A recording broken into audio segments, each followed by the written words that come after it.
السلام عليكم، اهلا بكم في مطبخ غادة. النهارده ان شاء الله هنعمل مع بعض وصفة جديدة. هنعمل تونة في البيت مع بعض، حاجة نظيفة وجميلة بدون مواد حافظة. وان شاء الله تشوفوا الفيديو هيعجبكم. ما تنسوناش باللايك والشير وتفعلوا الجرس عشان يوصلكم كل جديد من مطبخ غادة. واللي بيتفرج علينا لاول مرة ما ينساش يعمل اشتراك قبل ما يخرج من القناة. انا دلوقتي معايا سمكة ماكريل زي ما انتم شايفين، او لو عندك المتواجدة سمكة تونة تبقى افضل. معايا بقى الخضروات بتاعتها: بصل، جزر، ثوم، فلفل احمر، ليمونه، خل. البهارات بتاعتنا: ورق لوري وحبهان، بابريكا، ملح وفلفل. وما بحبش احط اكتر من كده عشان ما اغيرش خالص من طعمه. تمام كده. دلوقتي اول حاجه هنعملها ان احنا نشيل راس السمكه والديل، ونبتدي ان احنا نقطعها جزل.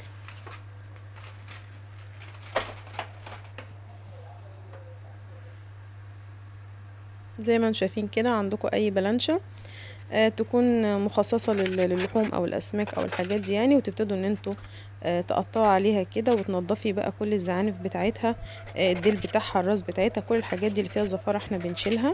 ونبتدي نقطعها جزل زي ما انتوا شايفين كده. الموضوع سهل والله، ونفسي الكل يجربها وان شاء الله تعجبكم. بنعمل بقى محلول النقع بتاعنا: بنجيب مية ونعصر فيها ليمون، ونحط فيها معلقتين ملح، وبنحط حبة خل بالشكل ده.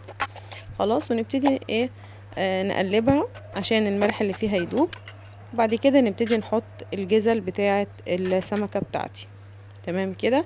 المحلول ده بيضيع الزفارة وبيخلي لونها يفتح، بتبقى جميلة جدا، مفيهاش اي ريحة زفارة سمك خالص. تمام كده. طبعا بنبقى جايبين مية على النار، بنبتدي نحط البهارات بتاعتنا: الملح والبابريكا والفلفل وورق اللوري وحبة الحبهان. نعصر الليمونة ونحط كمان حبة الخل عليهم.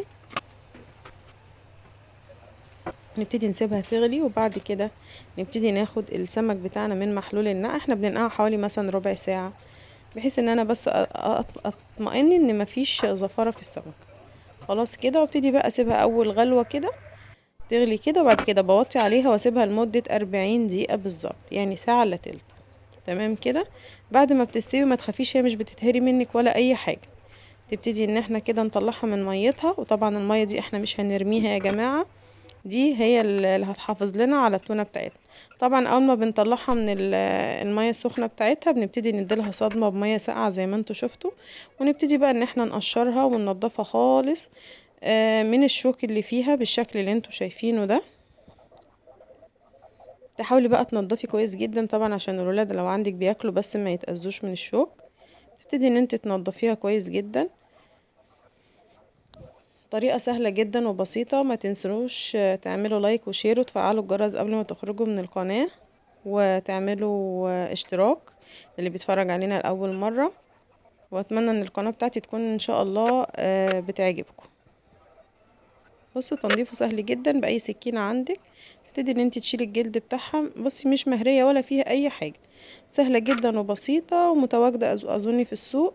وفي برضو سمكة التونة برضو موجودة، بس انا والله اللي كان متواجد عندي الماكريل. هي عامة نفس الطريقة، التونة او الماكريل، الاتنين بيطلعوا حلوين. اهم شيء بس ان انتوا تجربوا الطريقة وتقولوا لنا ايه رأيكم فيها. اهو انا بصوا نضفت خالص اهو، شايفين لحمها ابيض وجميل، وريحتها تحفة وهي على النار. والله ريحتها في منتهى الجمال.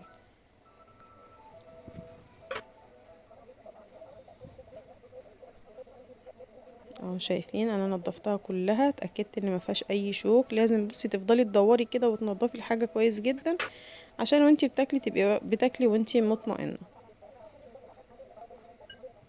اهو طريقة سهلة جدا. تقدري ان انت تجيبي بطرمانات ازاز تحطي فيها، او تقدري ان انت تجيبي علب بلاستيك صغيرة على قد الاكلة، بحيث ان انت تحافظي عليها اكتر. تمام كده.